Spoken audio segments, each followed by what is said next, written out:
Praise the lord. ఒకవేళ ఏదైనా issue వచ్చి కోర్టుకు వెళ్లారనుకోండి. కోర్టు వాళ్ళు ఏమని అడుగుతారు? జడ్జి ఏమని అడుగుతారు? ఈ విషయానికై సాక్షి ఎవరు అని అడుగుతారు. అవునా? వాళ్ళు వెంటనే మనం చెప్పిన మాట వింటారా? వినరు. సాక్షులు కావాలి వాళ్ళకి.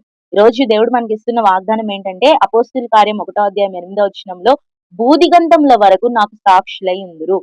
యేసుప్రభువారు భూమి మీదకొచ్చారని, ఆయన జన్మించాడని, ఆయన మన పాపముల కొరకై మరణించాడని, ఆయన పునరుద్ధానుడై తిరిగి లేచాడని, ఇప్పుడు తండ్రి కుడి పార్శ్వం పక్కన మన కొరకు విజ్ఞాపన చేస్తున్నాడని, ఆయన సజీవుడైన దేవుడని, వీటన్నిటిని నమ్మడానికి దేవుడు మనల్ని భూదిగంతముల వరకు కూడా సాక్షులుగా ఉంచాడు. ఎప్పుడు మనం సాక్షులవుతాము? ఎప్పుడు దేవునికి ఒక టెస్టిమనీగా మార్చబడతాము?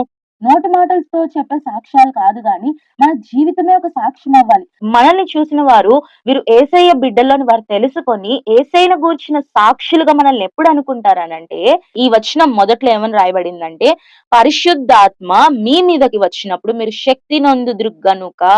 పరిశుద్ధాత్మ దేవుడు మనతో ఉన్నప్పుడు, పరిశుద్ధాత్మ మన మీదకి వచ్చినప్పుడు మనము శక్తి పొందుతాం. దేవుని గురించిన సాక్ష్యం చెప్పాలి, దేవుని కొరకు సాక్షిగా నిలబడాలి అని మనం అనుకుంటున్నాం. మనము ఎప్పుడైనా పరిశుద్ధాత్మ గురించి ప్రార్థించారండి? ఎప్పుడన్నా ప్రభా నాకు పరిశుద్ధాత్మ దయచేయి, పరిశుద్ధాత్మ నింపుదల దయచేయి, పరిశుద్ధాత్మ శక్తి దయచేయి అని ఎప్పుడైనా ప్రార్థించారా? ఈ రోజు ఈ వాగ్దానం మీ జీవితంలో నెరవేర్చబడాలంటే దేవుడు నిన్ను భూదిగంతముల వరకు ఆయనకు సాక్షిగా వాడుకోవాలి అనంటే ఈ రోజు నువ్వు చేయాల్సింది ఏంటంటే, ప్రభా పరిశుద్ధాత్మ శక్తి నాకు దయచేయి అని ప్రార్థించాలి. పరిశుద్ధాత్మ దేవుడు నీ జీవితంలో ఉన్నప్పుడు భౌతిక సంబంధమైన అక్కరలు కూడా తీరుస్తాడు. ఆత్మ సంబంధంగా నిన్ను సాక్షిగా ఉంచుతాడు. భౌతిక సంబంధమైన ప్రతి అవసరాన్ని తీరుస్తాడు.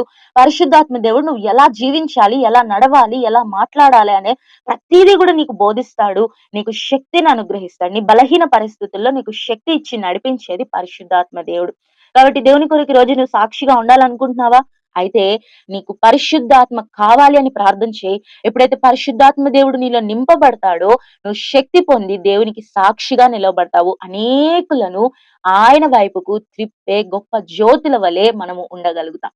Praise the lord.